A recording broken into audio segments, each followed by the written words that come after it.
তোমাদের অনেকের Facebook ID Facebook এখন সাসপেন্ড করে দিচ্ছে, কিন্তু কি কারণে করছে তোমরা বুঝতেই পারছো না। তোমরা সেটিং এ গিয়ে অনেক চেক করছো, কিন্তু কোনো ভিডিওতে ইস্যু দেখতে পাচ্ছ না। দেখতে পাবে কি করে? ফেসবুকের সেটিং এ কোনো ভিডিও তুমি দেখতে পাবে না যে কোন ভিডিওর কারণে ফেসবুক তোমাকে সাসপেন্ড করে দিল।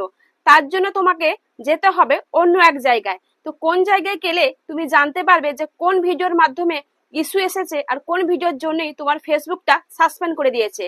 তো সেটা দেখার জন্য অবশ্যই আমার ভিডিওটা পুরোটা তোমাকে দেখতে হবে। আর ভিডিও যদি ভালো লেগে থাকে অবশ্যই লাইক কমেন্ট করে ভিডিওটা শেয়ার করবে।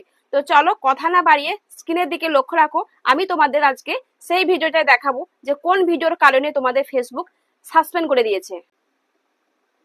তো প্রথমে আমরা ফেসবুকে চলে যাব। যে ফেসবুকে তোমরা যে সেটিং গুলো প্রতিনিয়ত কিন্তু চেক করে দেখো যে তোমাদের কোনো ভিডিওতে ইস্যু আছে কিনা, এগুলি হচ্ছে সেই সেটিং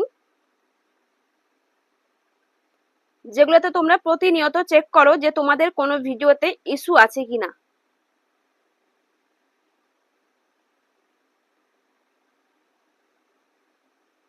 তো দেখো বন্ধুরা, এখানে কিন্তু কোনো ইস্যু নেই। এখানে তোমরাও চেক করে দেখো যে কোনো ভিডিওতে কোনো ইস্যু নেই, কারণ এখানে তো কোনো ইস্যু দেখাবে না। তো আমরা ব্যাক করে চলে যাব ফেসবুক থেকে বাইরে, তারপরে চলে যাব গুগল ক্রোমে। গুগল ক্রোমে যে সার্চ করব মেটা বিজনেস ক্রিয়েটর স্টুডিও। যেহেতু আমার এখানে লগ ইন করাই আছে, তো তোমরা একটু এইটাকে লগ ইন করে নেবে ফেসবুক দিয়ে। যার ফেসবুক থেকে সমস্যা হচ্ছে সে ফেসবুকটা মেটা ক্রিয়েটর স্টুডিওতে লগ ইন করবে, আর যার পেজে সমস্যা হচ্ছে সেই পেজটা কিন্তু এখানে লগ ইন করে নিবে। তো লগ ইন করার পরে কিন্তু এরকম একটা পেজ খুলে যাবে।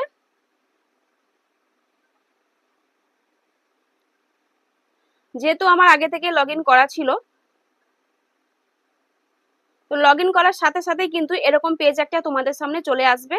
তো তোমরা এখানে কি করবে, বাঁ দিকে দেখো, বাঁ দিকে এখানে আছে সব টুল, লাইভ ড্যাশবোর্ড, বিজ্ঞাপন, নগদীকরণ, ইনবক্স, ইনসাইট, কন্টেন্ট ট্রেনার, এগুলো দেখবে। এখানে মধ্যে দেখবে এই যে কন্টেন্ট লেখা আছে যেখানে, ওখানে টাচ করবে।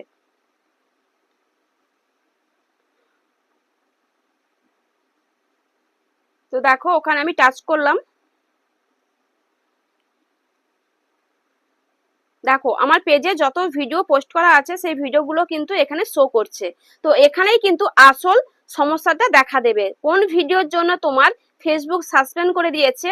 তো এখানেই কিন্তু তুমি সেটা জানতে পারবে। যেহেতু আমার এখানে কোনো ভিডিওতে কোনো সমস্যা নেই, তাই তোমরা বুঝতে পারবে না। তো এখানে তোমাদের যদি কোনো ভিডিওতে সমস্যা থাকে তাহলে এখানে দেখতে পাচ্ছ এই যে টাকার অঙ্ক এখানে গ্রিন হয়ে আছে, তো গ্রিনের পাশে কিন্তু হলুদ কালারের হয়ে থাকবে, ঠিক আছে, ইয়েলো হয়ে থাকবে।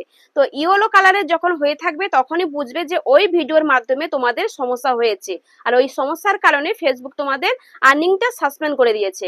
তো বন্ধুরা, এরকম করে প্রত্যেকটা ভিডিও কিন্তু তোমরা চেক করবে যে কোন ভিডিওর সাইডে এরকম ইয়েলো কালারের চিহ্ন এসেছে। যেই ভিডিওর মাধ্যমে ইয়েলো কালারের চিহ্নটা থাকবে সেই ভিডিওটাই কিন্তু তুমি ডিলিট করে দেবে। তাহলে দেখবে ডিলিট করার এক সপ্তাহ পরে কিন্তু তোমার ফেসবুক পেজটা কিন্তু আবার আগের মতো হয়ে যাবে, আবার আর্নিং হওয়া শুরু হবে। তো বন্ধুরা, এটাই ছিল মূলত আমার ভিডিও। যদি ভিডিওটা ভালো লেগে থাকে অবশ্যই লাইক কমেন্ট করে শেয়ার করবে।